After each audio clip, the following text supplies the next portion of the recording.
अऊज़ुबिल्लाहिमिनश्शैतानिर्रजीम बिस्मिल्लाहिर्रहमानिर्रहीम रब्बि इश्रह ली सदरी व यस्सिर ली अमरी वहलुल उक़दतम मिन लिसानी यफ़क़हू क़ौली रब्बि ज़िदनी इल्मा रब्बि ज़िदनी इल्मा रब्बि ज़िदनी इल्मा। अस्सलाम वालेकुम students, how are you all? I hope you all will be fine and doing well in your home. Class 9 senior, it's 6th of May 2021 and the day is Thursday. Subject is biology. Today we would study some last topics from unit number 8 named as nutrition. The specific learning outcomes of today's lecture are to know about the working of liver and different diseases related to alimentary canal. सबसे पहले जो हम topic पढ़ेंगे वो है role of liver, ठीक है। लेकिन उससे पहले हम लिवर का स्ट्रक्चर पढ़ेंगे। लिवर हमारी बॉडी का सबसे बड़ा ग्लैंड है। इसकी बहुत ज़्यादा लोब्स होती हैं और इसका जो कलर है वो डार्क रेडिश है। और ये हमारी बॉडी का डायाफ्राम यानी हमारे जो पसलियों के नीचे मौजूद होता है, पेट की राइट साइड पर। डायाफ्राम क्या होता है? ये एक मस्कुलर ऑर्गन होता है जो हमारी पसलियों के नीचे होता है। अडल्ट ह्यूमंस में इसका जो वेट है वो 1.5 kg होता है और इसका साइज एक फुटबॉल के करीबन होता है। और इसके साथ एक नाशपाती की शक्ल का पीयर शेप का एक ग्रीनिश येलो सैक होता है जिसे हम गाल ब्लैडर कहते हैं, जो कि लिवर की राइट लोब के साथ होता है, वेंट्रल साइड पर यानी पिछली वाली साइड पर।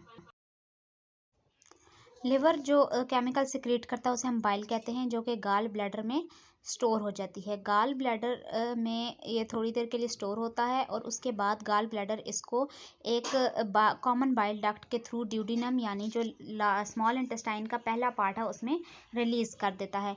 बाइल में कोई एंजाइम नहीं होता, जबकि इसमें सॉल्ट्स होते हैं जो लिपिड्स की इमल्सिफिकेशन में हेल्प करते हैं। इमल्सिफिकेशन का मतलब होता है keeping the lipid droplet separate from each other. और ये लिपिड डाइजेस्टिंग एंजाइम्स को हेल्प करता है कि ये लिपिड पर अटैक करके उसको डाइजेस्ट करें। डाइजेशन के अलावा लिवर के और भी बहुत सारे फंक्शन हैं, जिसमें से कुछ यहाँ लिखे हैं कि ये अमाइनो एसिड्स में से अमाइनो ग्रुप को रिमूव करता है, जिसको हम डीएमिनेशन का नाम देते हैं।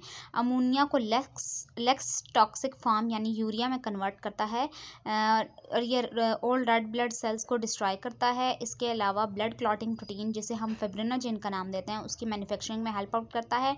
ये ग्लूकोज को ग्लाइकोजन और ग्लाइकोजन को ग्लूकोज में कन्वर्ट करता है। इसके अलावा ये कार्बोहाइड्रेट और प्रोटीन्स को लिपिड्स में कन्वर्ट करता है और कोलेस्ट्रॉल को प्रोड्यूस करता है। बॉडी टेम्परेचर को मेंटेन करने के लिए हीट को भी प्रोड्यूस करता है। और ये फैट सोलेबल वाइटामिन जो कि A, D, E और K होते हैं उनको, और मिनरल आयंस जैसा कि आयरन है, उन सबको स्टोर करता है। यहाँ पर हमारे पास एक ब्लॉग है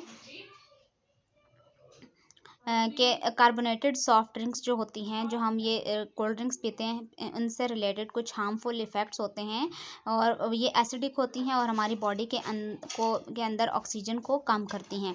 और इनमें फॉस्फोरिक एसिड होता है जो कि डिज़ोल्व करता है बोन्स में से कैल्शियम को और बाहर निकाल देता है, जिसकी वजह से बोन्स जो हैं वो वीक हो जाती हैं। कैफ़ीन जो कोलाज में मौजूद होती है, ये हार्ट रेट को इंक्रीज़ करती है और ब्लड प्रेशर को इंक्रीज़ करने का सबब बनती है। Next we have a topic disorders of gut. Disorders का मतलब होता है बीमारियां, और गट हमारे एलिमेंट्री कैनाल का दूसरा नाम है। पहली जो हम बीमारी पढ़ेंगे वो है डायरिया। डायरिया वो कंडीशन है जिसमें हमारी बॉडी से वाटर का लॉस होता है और लूज मोशन स्टार्ट हो जाते हैं। इस कंडीशन में जो है पेशेंट को पेट में दर्द होता है, नोज़िया यानी मतली होती है और वॉमिटिंग यानी के आती है। ये तब होता है जब हमारी बॉडी के कॉलन से वाटर की अब्जॉर्प्शन सही से ना हो पाए।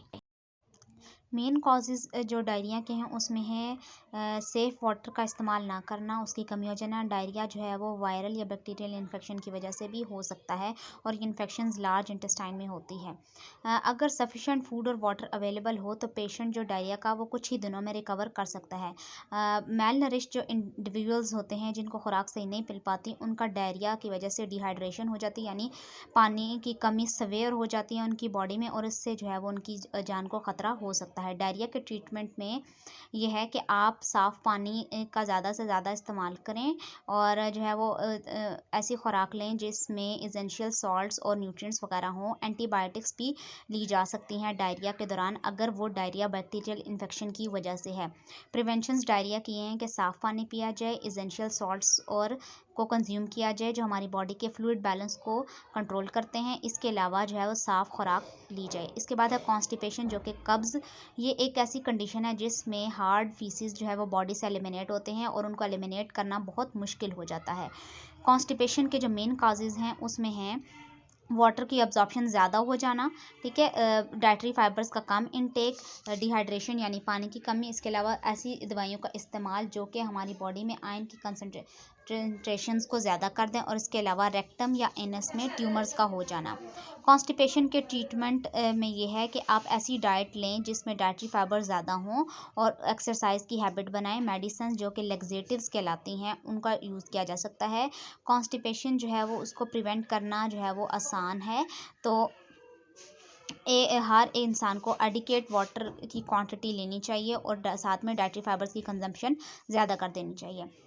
नेक्स्ट है हमारे पास लास्ट वन अल्सर। अल्सर जो है उसको हम पेप्टिक अल्सर का भी नाम दे देते हैं। ये जो गट की जो हमारी इनर वॉल होती है, हमारी एलिमेंट्री कैनाल की इनर वॉल होती है, उसके ऊपर जो है वो ज़ख्म हो जाते हैं जिनमें एसोफेगस ड्यूडेनम या स्टमक में ये होता है। अल्सर जो कि एसिडिक गैस्ट्रिक जूस जो हमारी बॉडी के अंदर जो है वो हर वक्त रिलीज़ होता रहता है, वो हमारी बॉडी के टिश्यूज़ को ब्रेक कर देता है जिसकी वजह से ये हो सकता है। जो स्टमक का अल्सर है उसे हम गैस्ट्रिक अल्सर कहते हैं। अल्सर के जो कॉजेज़ हैं उसमें ज़्यादा एसिड का रिलीज़ होना, इन्फेक्शन या एंटी इन्फ्लेमेटरी मेडिसिन यानी एस्पिरिन वगैरह का ज़्यादा इस्तेमाल, स्मोकिंग, कॉफ़ी ज़्यादा पीना, कोलाज यानी सॉफ्ट कोल्ड ड्रिंक्स पीना और स्पाइसी फूड्स खाने से भी अल्सर हो सकता है।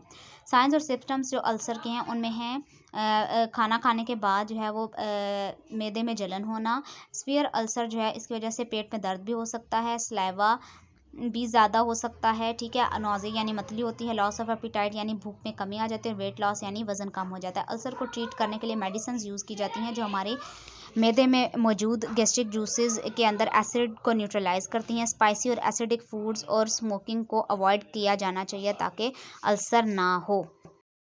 Your diary is to learn page number 163 to 166 and to make 10 short questions out of them.